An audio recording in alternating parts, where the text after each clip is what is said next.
one another and holding hands. At one point, the dear lady said to Dallas, "From this day forward, I promise to be your companion and your guide."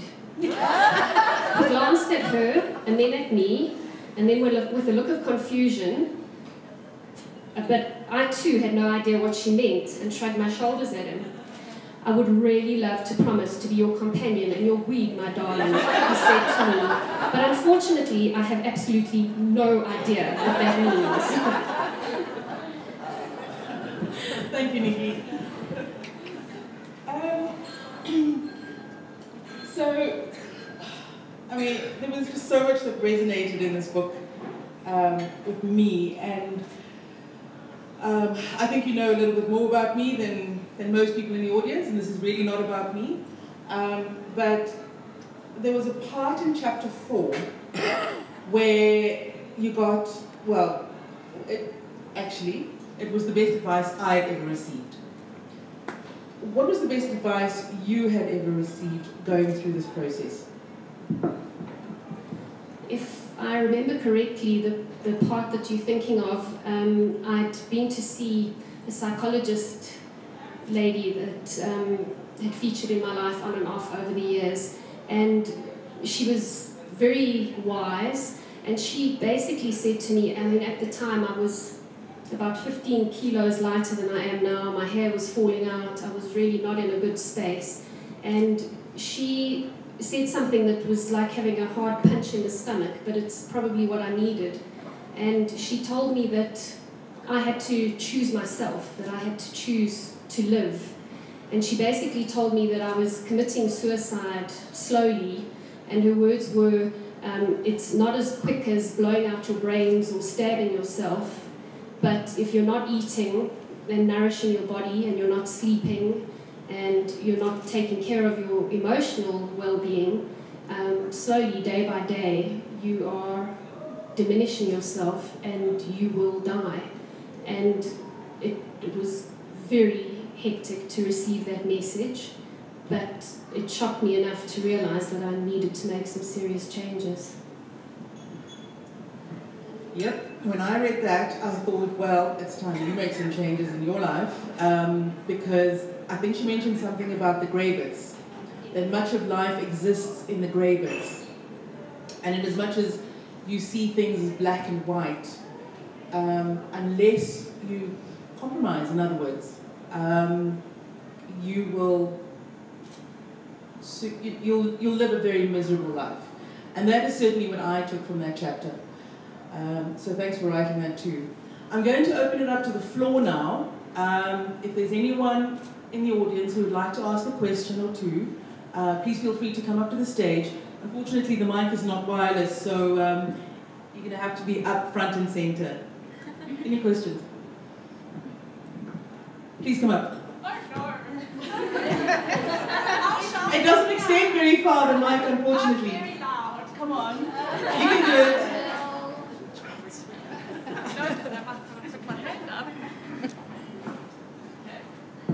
Please say who you are, and then ask your question. Hi, I'm Mel. I feel like I'm in a meeting. And I'm a reader.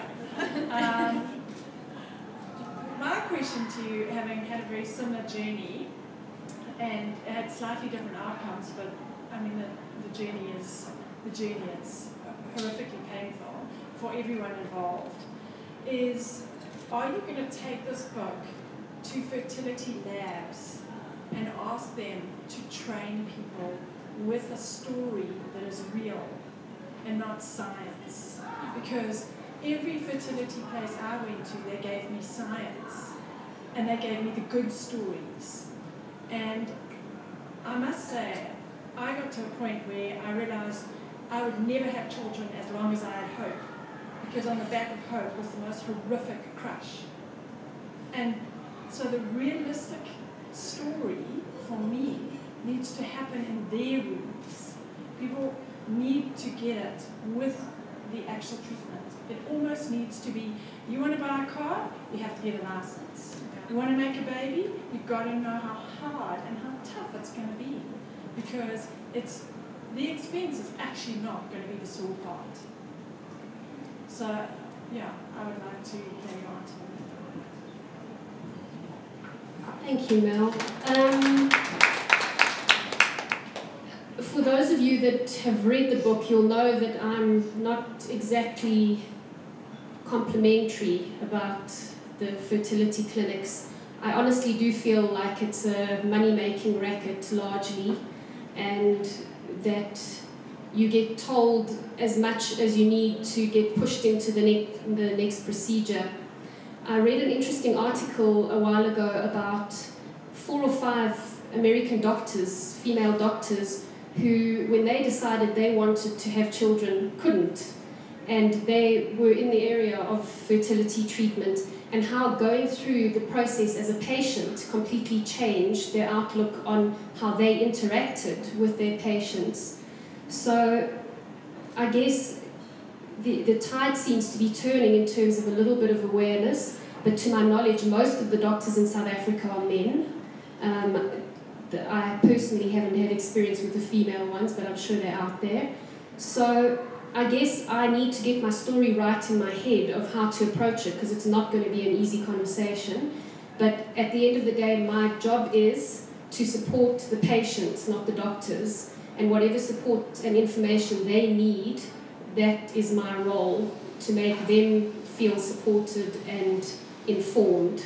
So yes, at the right time, I absolutely will do that. Any more questions? Are you going to write another book? Yeah, to my friend Carmen in Cape Town, who's probably watching this right now, and several other people who've asked me, I probably will. I haven't started it yet, but I probably will. As most of you know, the end of last year and the beginning of this year didn't exactly turn out the way that I planned. And Mel, to your point about speaking to the doctors, I'm convinced that one of the reasons I ended up with breast cancer is because of the hormones that got pumped into me during the IVF process. And there's lots of literature that will tell you the correlations to that, but nobody's actually got the guts to stand up and say, this is what happens. But the surgeon that I had for my breast cancer, she said she reckons it's up to 3 times more likely that it will happen. So that's part of the research that I'm busy with at the moment. And yeah, a part of me wants to say, enough.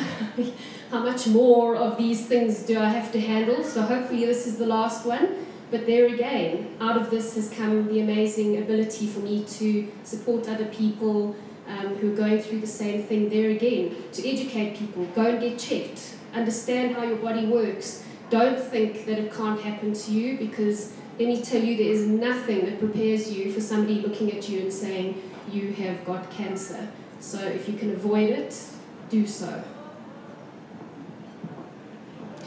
So say hello to Carmen, because she's watching. Hello, Carmen! Hello, Carmen! Any other questions? Yes. So not only can you not have a baby, you've got cancer. What was, and it's obviously taken a big toll on your marriage. What was the greatest lesson for you and Janice through this whole procedure? As a couple. I think the blessing for me in this whole thing was realizing that he didn't see me as not being whole because I couldn't have children, and because he's got 2 boys, it was something that he went through for me, that he wanted to do with me, but the outcome didn't define our marriage. That wasn't the reason we got married. And then when the breast cancer came along, he was so amazingly supportive. And there again, it's 2 lumps of tissue. Whether they're there or they're not there, that doesn't define who I am as a woman. So the gift that I got in our relationship was realizing that he sees the essence of me as a woman and as a person that isn't defined by my uterus and my breasts. But I fought harder to accept that in myself than he did. So the majority of the stress in this has been me trying to redefine myself as a woman than how he saw me. That was my experience.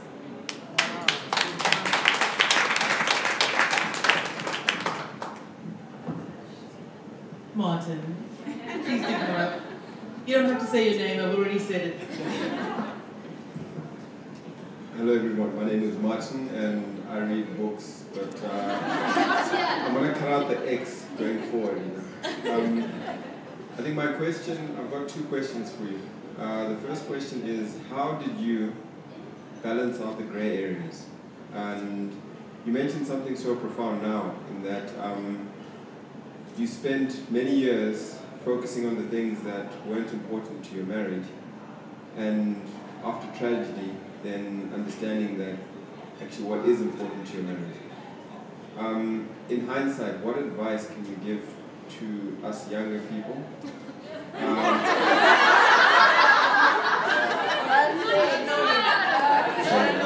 In hindsight, what advice could you give to the younger people in the audience?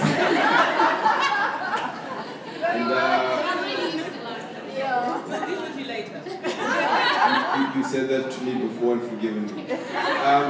And have you thought of a movie from this? And who do you think would play you?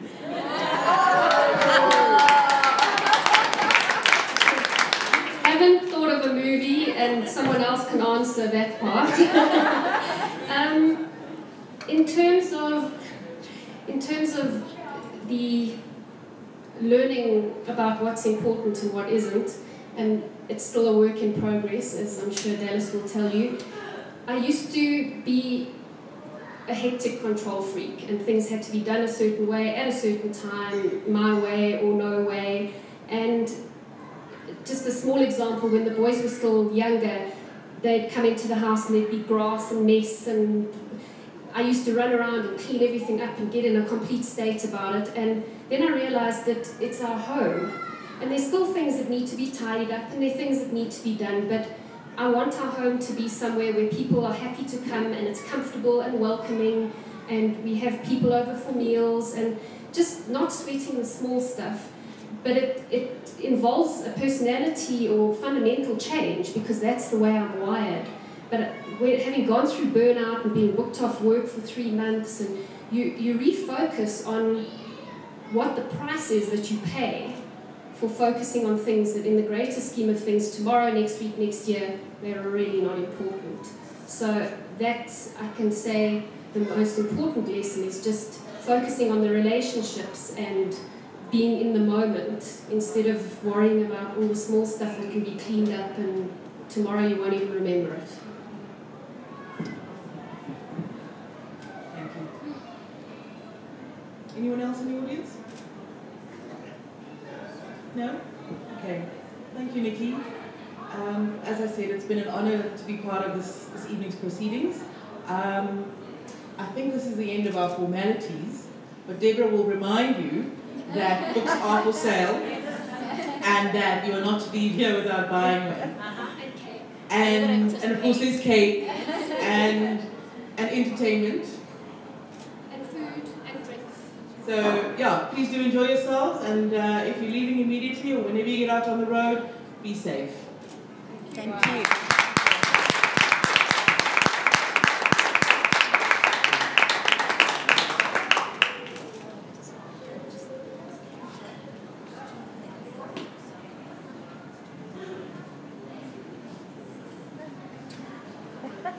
Sorry, Deborah was just reminding me to tell everyone that you can have your books signed and pay for it downstairs on your way out.